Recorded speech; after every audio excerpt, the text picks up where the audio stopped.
Shalom. Call hello, Yahweh Bashim Awashai, Bahashem Rakaha Kwadash. Double honors unto the apostles, double honors unto the elder bishops. Salutations to all my fellow laborers doing this work in truth and sincerity, risking their lives and their freedom to do so now more so than ever. To the scattered elect that are scattered around the four corners of the earth, that be like unto the speckled bird, the Israelite foreigners, among the heathens that look like the heathens. And to the Akwaf that are listening and learning, to you, I say Shalom. This is your brother Malcolm from the branch of the Great Millstone here in Chicago, coming at you another lesson in truth. And I've been trying to get back to the GMS Maccabean Spirit Malcolm channel, GMS Maccabean Spirit but this racial stuff just keeps coming up. So this is where the Spirit has me right now. But what you're looking at is a family crest of the Evesham or the Evesham's family. And you see the night and it's just blackness and they took the face away.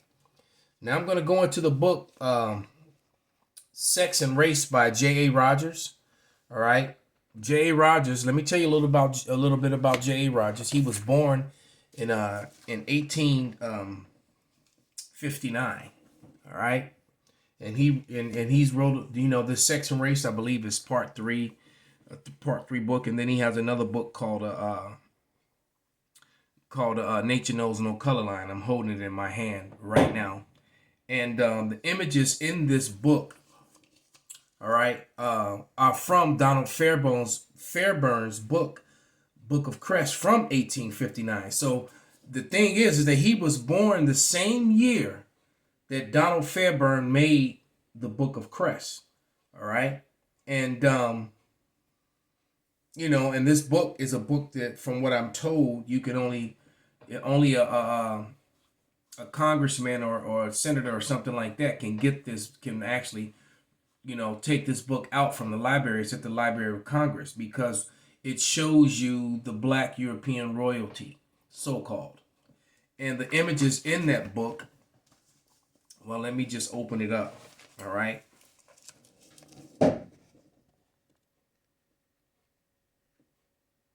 So you're looking at the Negro coats of arms, families of black nobility, all right? That's what you're looking at. All praises, glory, and honor be unto Yahweh Bashim Havashai, all right? And it was through the elders and elder bishops of the Great Millstone that we were taught and learn how to, do this type of research. So, again, double honors unto them. But I'm going to play a short video because now there's so much history coming out on these subject matters. Esau is trying to twist the script, all right? Because someone sent me a video short from TikTok of a historian going in on Christopher Columbus and saying that now all of a sudden Christopher Columbus is black, because of the atrocities that was done to the Northern Kingdom, to the so-called Hispanics of the islands. Now, granted, Christopher Columbus came over with Morenos, with Moors. Luis de Torres being one of them. You can learn about that in the book that was written by him. That's on the shelf behind me. Let me grab it. This one is called Christopher Columbus and the Participation of the Jews in the Spanish and Portuguese Discoveries. And it's got from page 94 to page 100, it pretty much breaks down, that the Indians, so-called natives, are Israelites. So you see that Indians and Israelites, I got all kind of notes in it, but you see at the top there, all right? And there's Luis de Torres' name at the top of the other page, right there. Okay, so Luis de Torres was a Moor, and he brought 5 of them with him. So the Moors were race traders. The Moors did come over here, and there was because some of the natives enslaved Judite slaves here in America, some of the Gadites, and vice versa. But this is history that they're now admitting to. See, they've been denying this history when we talk about these things. So when you read them, let me read Moreno, and you about to hear this man destroy himself. This is very powerful. But it says Moreno, also Moreno, a Jew or more. Well, I just showed you coats of arms full of Moors. Here are your Moors right here. There are your Moors. Right there. Okay? These were the ruling class people, not only in Portugal and Spain, but in all of Europe. And then as they were beginning to lose power, Esau was beginning to take over. But here it is. It says Moreno, also Moreno, a Jew or more in Spain, to avoid persecution, publicly professed the conversion of Christianity while privately continue to practice and beliefs of the old religions, 1580s, from the Spanish. Probably literally, then they add this pig, swine, but it tells you right here that they were a Jew or more. Now, an Israelite didn't deal with pork, and a Moor didn't deal with pork. All right. So why they would try to throw that definition in there, but nevertheless, the evidence is right before you. So let's play a little bit of this video. Let me read a couple scriptures first. All right, because see, you can't do anything against this truth, only for it. All right. So it's beautiful that all these relics and these paintings and these things that were left behind, by the Lord put it on His spirit to leave these, that these paintings like this one is still around. This is page 199 in color and race. Okay. This is from McRitchie's. This was going on in the British Isles during the Dark Ages. All right. And I'm always telling you, this is a Norman knight. I'm always telling you that these people always put themselves up to be the Vikings and all that. No, they were not. You're looking at their people. These were people in Normandy. Okay. So your Scots, your Irish, your Brits. Well, you're looking at the royalty. All right. You got to remember the letter that Benjamin Franklin wrote, in I believe it was 1751. When he talked about the blackness of the Germans, and why should America now be so-called tawny or black as well? But this is, I wasn't even trying to get here, but you know what? I'm going to read it. This is Isaiah 14 and 11. Thy pomp is brought down to the grave, and the noise without vows, the worm is spread under thee. All right? And the worms cover thee. How thou fallen from heaven, meaning power. O Lucifer, son of the morning, how thou cut down to the ground, which that weakened the nations. And one of the ways they weakened the nations was with lies. All right? Because they claimed to be people that they weren't. When they came into power, they changed the names of all the peoples. All right? Took the heritages of other peoples. All right? This is Psalm 64, 64 and 8. And it reads, so that they shall make their own tongue fall upon themselves, and all that see them shall flee away. Now I'm going to read, page 198. But let me play this video first. And, let this Edomite condemn himself by telling a half-truth about Columbus. Because I don't believe, nor can I prove that Columbus was a so-called black man. And I highly doubt that. But one thing that I know for sure is that he did come over here with Moors, these Morenos, as Greek. These Hebrew-speaking Morenos to speak to the people that he found here, because he knew that the people that were here were speaking Hebrew. So that whole Indian thing, that's just some made-up bullshit. How they say he got lost trying to find India. He came over here. That's the history that they made up. Just like he tried to give him another name. But Christopher Columbus's name is really Cristobal Colon. I have the book on the shelf behind me. All right, I'm gonna have to dig it up, maybe do a part 2, just to counter hit what he's saying here. Of the lawsuit that his son Diego Colon had against the crown for monies that he was expecting or thought he should receive for his father's works and discoveries. Okay, but without any further ado, Christopher Columbus was a black Jew. His name is not Columbus. His real name is Salvador Zarco. which was a lie. His real name is Cristobal Colon. All right. His name was Cristobal Colon. Columbus was known as a quote-unquote Marrano. The Marranos are those that were forced to convert to Roman Catholicism, that were Sephardim, and Jews are divided into Sephardim and Ashkenazi. Now there are Jews images. Hold on. There are images. Let's click back to that definition of Moreno. He just said he was a Moreno. All right. And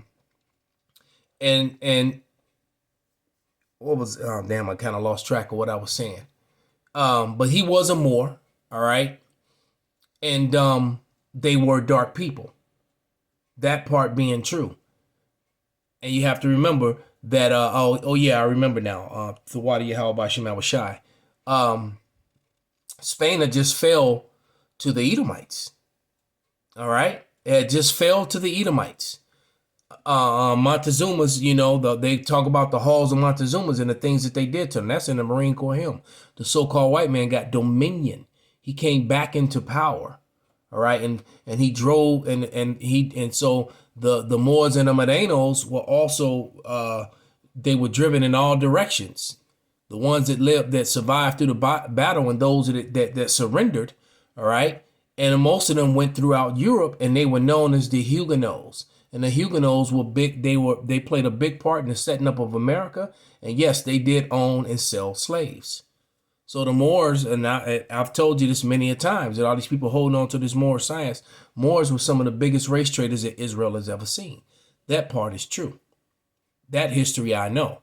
But this whole history about Christopher Columbus being a Moor himself, yeah, that's looking, So let's bring it back, and I'll kind of let it play without interruption. Columbus was a black Jew. his name is not Columbus. His real name is Come on, Salvador brother. Zarco. Christopher Columbus was known as a quote-unquote Marrano. The Marranos are those that were forced to convert to Roman Catholicism. There it is. A Marrano, a Jew or more in Spain. All right? Because the Jews and the Moors were the same people. The Moors or it should be Judean and not Jew. They made that word up. They would not call themselves Jews. All right? But these Judeans and these Moors were the same people. Only difference was the Moors had taken on the religion of Islam. All right? That's the only difference between the two. Okay? Between a Judean and a Moor. Sephardim, and Jews are divided into Sephardim and Ashkenazi. Ashkenazi Jews are Khazarian, making them Jews by religious conversion through their prince Khosar, and not by blood like the Sephardim, descendants of the original Jews. As for the Sephardim, they were black, just as the original Jews. So if Columbus was black, what does that mean for the colonists who came to the Americas? So you see, Esau is trying to get out of that jam of what they did to the Northern Kingdom. And that's what they're trying to, you see so how they want to admit about the blackness of the Moors and the Morenos, and then make Christopher Columbus, a Moor and a Moreno as well, when he was not. He was not. But nevertheless, this is a very powerful short video there. I'd like to get the original. If anyone knows, who this guy is and where it came from, if you could, send it to me, I'd appreciate it. But, now they're trying to backstep because because why? Because of this. Let me read Galatians. Then I'm going to read some of that history in that book that was put up by David McRitchie about these so-called Black Knights. These so-called not so-called, but these Britons and these Scots and these Moors that were the noble families in Scotland, Ireland, and Normandy. Okay, but and it's funny. I watched the Marvel movie today, and they showed these Egyptian looking so-called black aliens and stuff. And the main character name was Kang. So I could do nothing but laugh because I guess we really was Kangs and shit. you know I found it to be comical. All right, but the main villain, who was conquering everything, that Yahushua is coming back to conquer, to be the true conqueror. Okay, but they're trying to duck and dodge this right here, that second part of the manifest destiny, right? Because they have to pay for what they've done. Be not deceived, God is not mocked. For whatsoever man soweth, that shall he also reap. All right, so they have to reap what they sow. They have to go into slavery. They got to get mistreated, double the viciousness, and minus the unlawful stuff that they did. They're gonna get double the wickedness, and they did wicked, horrific things to us. All right, they got to get double that according to the Bible. And now that time is almost here. Here they are trying to, admit to history. And guess what? More and more real history is gonna, we've been bringing it out all along. The apostles and elders, way before me. But the men of the Lord have been on the internet, starting with the YouTube, bringing out information like this since 2007. All right. Oh yeah, I was looking for Colossians. I think it's Colossians 3:25. Yep. And it reads, "But he that doeth wrong shall receive for the wrong which he hath done. And there's no respect of person." So the Revelation 18:6, they have to get double.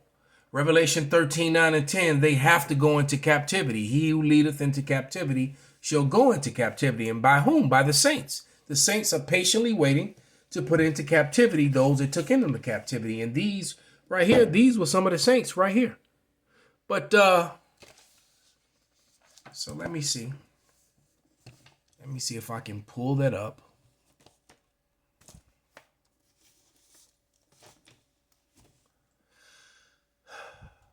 Let's go to let's close that one. Let's go here. Open up another tab.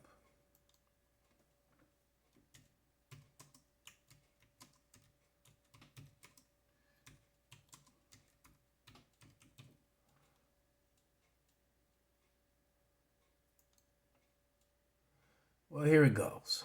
Sex and Race, J.A. Rogers. So this is the book that I'm about to go into and read. All right. And when you've heard me teach about and talk about, Oliver Cromwell and his brother, and what Oliver Cromwell and his brother was doing was removing the children of this race mixing that you see. All right, that was their job. That's why so many slaves left, Europe and got sent to Montserrat and different parts of the Caribbean, because including so-called white ones, people like Bob Marley's father. Because those so-called white men that got, because I've heard, white people try to come with the argument, so-called white people, that white people went into slavery, got sent to the islands from Ireland, Scotland, and things like that.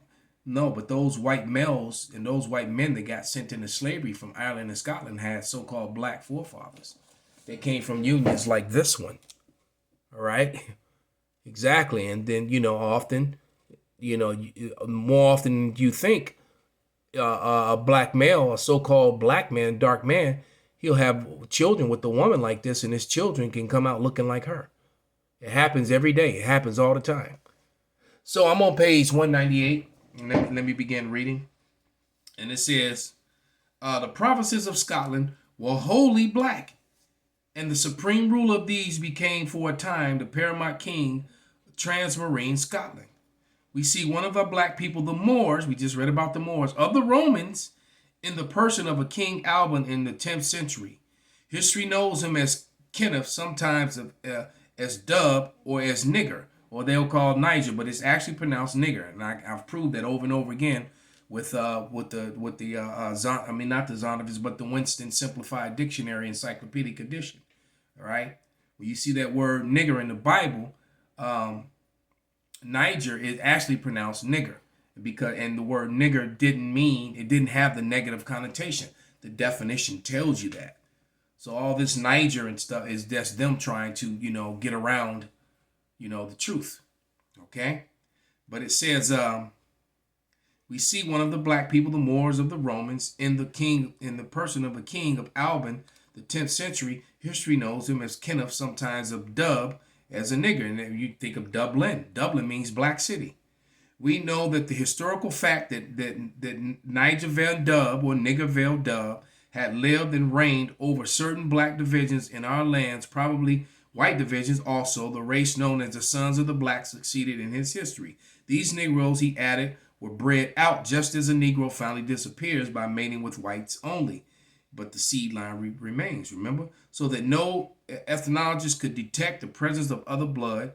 And he adds, yet both cases, male descendants would bear the surname first given to their remote ancestors, a surname signifying black man. McRitchie continues, you see the faces of distinct Mongolian and even the Negroid castes and families whose pedigree may have been traced for many generations without disclosing the slightest hint of extra British blood. So far as complexion goes, there can be no doubt as the presence of the vast infusion of colored blood.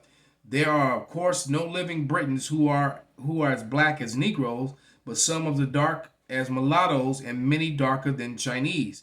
To regard ourselves as in the mass of white people, except the comparative degree, is quite a mistake. McRitchie gives names to several of the Negro families whose names are famous in the English history, American history too. One of them celebrated Douglas, the ancestors of present royal family in Britain. J.A. Ringrose says that the founder of this family, about the year 770 of the reign of Salvathius, the king of the Scots. So the word Scot means black, by the way. Donald Bain of the Western Isles, having invaded Scotland and routed the royal army. The king, being anxious to see the man who had done him such a significant service, he pointed out to him by his color, the complexion of the Gaelic language, Shoto Dugash, behold the black or swarthy colored man. Right? The Scots were known in King James as the swarthy hordes of Scotland. All right. So and this information can be found right here. Let's see if we can get that. Ancient and Modern Britons, Volume 1, and it gives you all London 1884, London 1913. It gives you all the pages and the volumes right there. And these are some of the images that you will find in those old books. So Esau Edom is a liar. All right. So with that, I'm going to give all praises, all honor and glory unto Yahweh, Bahashem, Yahweh Shai, Bahashem, Rakah HaKodash. And I hope you've learned something. And this video was edifying. Shalom.